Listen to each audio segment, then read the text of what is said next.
Today we're going to be taking apart the brand new Steam Deck. I am about to get my first hands-on with a production unit of the Valve Steam Deck. This right here is the Valve Steam Deck. Valve's new Steam Deck. The hardware in the Steam Deck is literally impossible. It doesn't quite seem real, but this bad boy just passed 2 years old. And I'll be honest with you, when it first came out, it was a lovable but incredibly buggy mess. But 2 years of constant software improvements and bug fixes have turned this weird-looking Game Boy into one of my favorite pieces of tech that I have ever used. But a lot's changed in the handheld market over the last 2 years. Older players like Aya have come out with new models, and new players like Lenovo with their Legion Go, and Asus with their ROG Ally, and even Valve themselves came out with the OLED edition. So 2 years later, does the LCD Steam Deck still hold up? Starting with the hardware, the build quality still feels really good. It's plastic, but it feels sturdy. It does have a few scratches on the back, but no real damage. And while I did put a screen protector on it on day one, there aren't really any scratches on the screen either. So I would say, as far as durability, it has held up really well with no real damage. All of the buttons still work just the same as they did the day I got them. The joysticks, trackpads, and gyro are all still amazing. And this actually feels like an aspect of the Steam Deck that other competitors still haven't fully caught up to. There are competitors like the Legion Go that have a trackpad,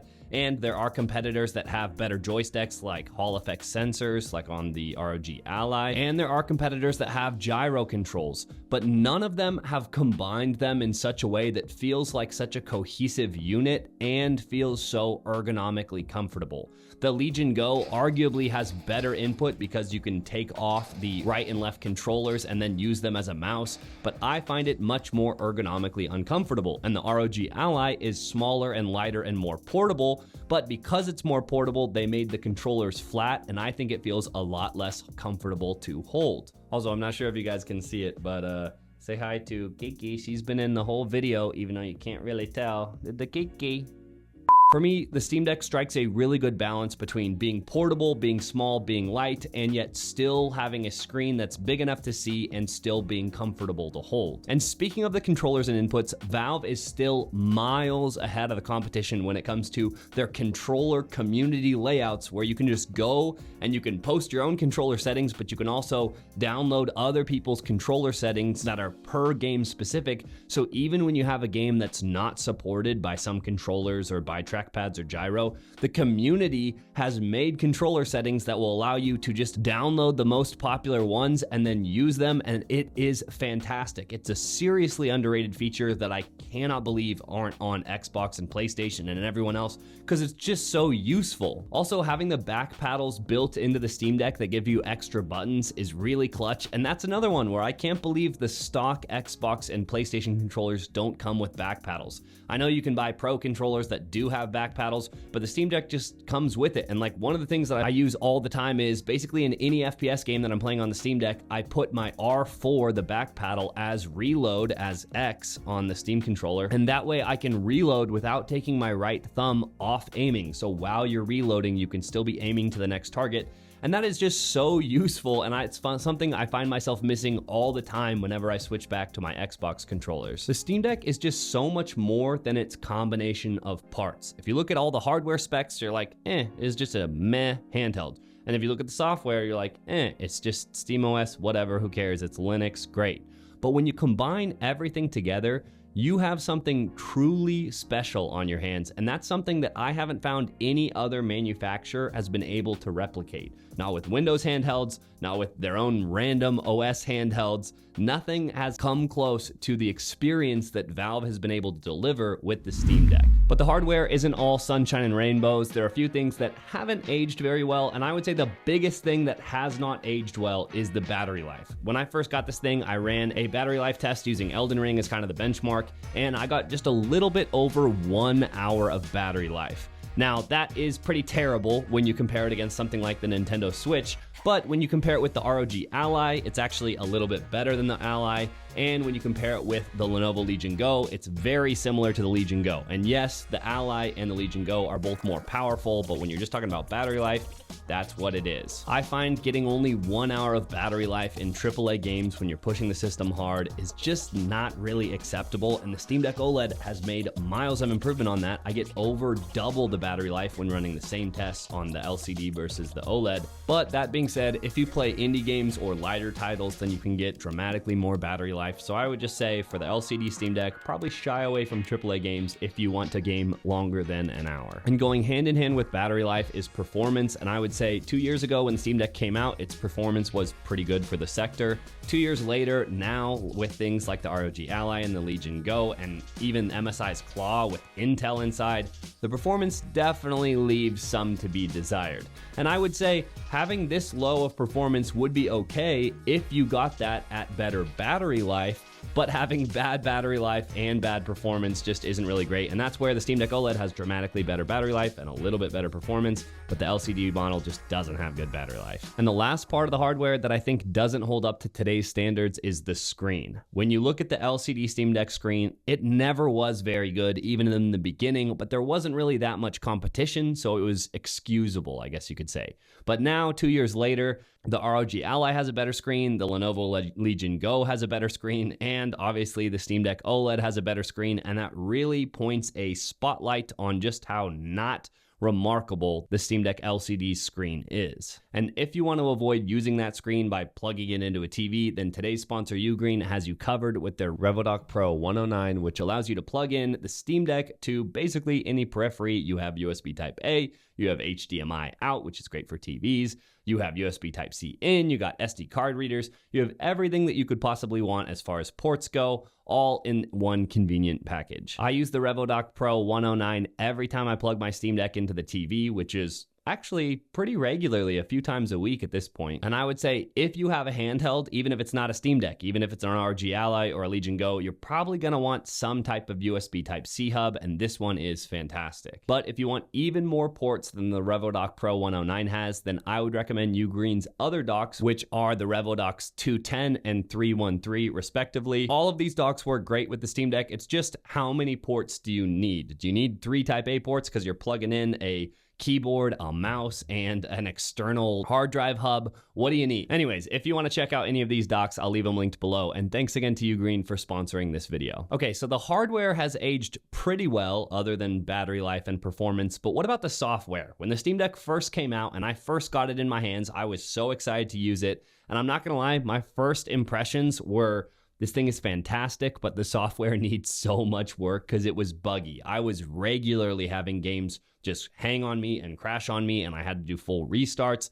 And I also had a lot of trouble getting Bluetooth devices to connect, and plugging into my TV wasn't working regularly because the monitor output was weird. And I was also just having random crashes where the Steam Deck would just turn off and then it'd have to turn itself back on. And all of this, when you're just trying to play some games, is really annoying. But 2 years later, Valve has been putting out software updates and bug fixes reliably. I mean, like every few weeks you get some sort of a patch, and that hard work on Valve's part slowly but surely has turned a buggy and kind of hard to use device, even though the hardware was good, the software just wasn't there, to now I rarely ever get crashes. It still does crash every once in a while, just like any gaming PC or console would, but it is much more manageable. And when you're actually using the software and playing games, it works as intended. And that's about the biggest compliment I can give, because remember, this is a Linux-based system. Whenever we think of gaming, we generally think of Windows PCs, but the Steam Deck is running Linux. So for Valve to have it just be so fluid and so seamless to use, where it feels more like a console experience, that is no small feat. So hats off to Valve. They have really improved their software, and that makes me really excited for not only the future of the Steam Deck and Steam Deck OLED, but the future of Linux-based handhelds in general, because now SteamOS is really viable as an option. Whereas before the Steam Deck, if you wanted a handheld, you were probably going to get something like an Aya Neo or something like that, and it was going to be running Windows. And let me just say, the handheld experience on Windows, in my opinion, is not fantastic. It is pretty clunky. So I'm just glad that there's another option for handhelds to use that feels more seamless and more well thought out than Windows does. And I'll be honest, when I think about the differentiators between all the handhelds on the market today, the biggest differentiator for the Steam Deck is the software that it runs. The hardware is just kind of par at this point. I mean, the OLED hardware is actually pretty good, but the LCD hardware is just it's just kind of okay.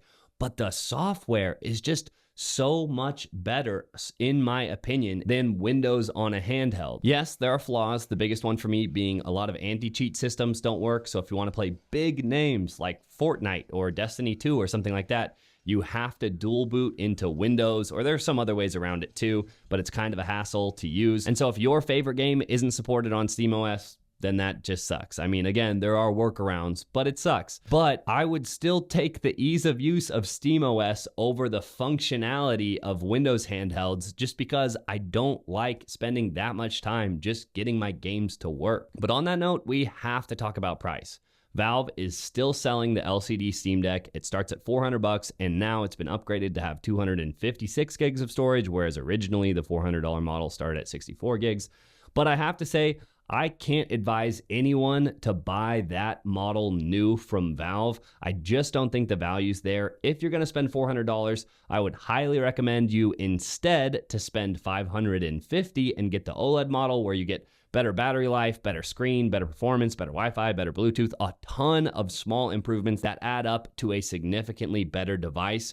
But if you're saying $400 is my maximum amount that I could spend on a handheld, then what I would say instead is go to the used market. If you look at stuff like Craigslist or Facebook Market or eBay, you can find some fantastic deals on Steam Deck LCD models. Like, for example, I've found some for, you can get them as low as $200 for a LCD model, and then you get yourself a $20 to $50 SD card to bump that storage up, and you're rocking out with $200 or $250. You have a great functioning handheld. And so I would say if you are extremely budget conscious and you don't want to spend more than, let's say, like $200 or $300, the used market for the LCD Steam Deck is a fantastic option. And that's just something you don't have with the likes of the competition, like the Aya Neos and the Lenovo Legion Gos and the ROG Allies. You can find some used or on sale, but you generally aren't going to get that good of a deal because they don't have their second version out. Whereas because Valve came out with the Steam Deck OLED, the used market for the LCD got kind of flooded. So you can pick up a used LCD model for a really good price. And I would say that is the best bang for your buck in gaming right now. And I will stand behind that. I really do think it. But I would say even more important than the Steam Deck LCD itself, it's the future of the handheld industry. And what Valve has done here is just breathed a whole new breath of life into the handheld market as a whole. Yes, there were handheld manufacturers before the Steam Deck, but now there are so many more, and so many more hardware manufacturers are now taking handhelds seriously, whereas they weren't before. So I am absolutely pumped for the future of the handheld industry. I am absolutely pumped for the Steam Deck 2 and the ROG Ally 2 and the Lenovo Legion 2 and whatever other sequels we get. I am super excited for it, and if I'm being honest with you, I don't think any of those would have happened if it weren't for Valve and their Steam Deck. And maybe they would have happened, but they wouldn't have happened for years down the road. Valve really pushed the envelope for this form factor with the Steam Deck, and I am so grateful for it because so many of my airports and waiting rooms and even just sitting in my living room with the TVs being used, all these experiences have been taken up for me, and it's really added a lot of fun and gaming value to my life, and I am very grateful for it. But that's just my opinion. What do you think? Do you think Valve has been absolutely blown out of the water from the likes of Lenovo and Asus? I don't think so, but I could see how you can make the argument. Let me know in the comment section down below. I've been Sam, and I'll see you guys in the next one. Peace.